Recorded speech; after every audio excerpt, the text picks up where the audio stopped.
Welcome to the slop farm. Enjoy the video. You begin by verifying essentials. Turn off airplane mode and make sure the Wi-Fi toggle is enabled. Next, restart your laptop to clear transient issues and check any physical Wi-Fi switch or function key.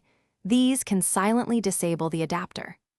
Once done, open Settings, go to Network and Internet, and choose Advanced Network Settings so you can access adapter options and troubleshooting. This prepares Windows 11 to list available adapters and gives you direct controls to continue fixing missing networks. You now focus on the wireless adapter and drivers.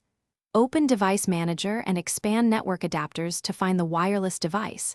Disable it, wait a few seconds, and enable it. This often restores visibility. If that fails, select Update Driver. If problems started after an update, choose Rollback Driver. Run the built-in Network Troubleshooter for guided fixes, and if necessary, perform a network reset from Advanced Network Settings. These steps repair software-level causes, so Windows can detect available Wi-Fi networks again. To finish, verify the router is broadcasting the SSID and reboot it. Confirm your laptop supports the router's frequency band, 2, 4 versus 5 GHz.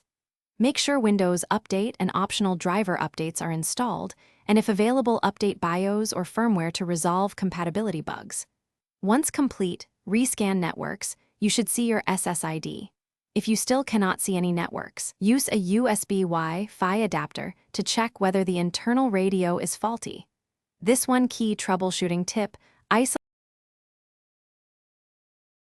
Thanks for watching. Consider subscribing if we helped you today.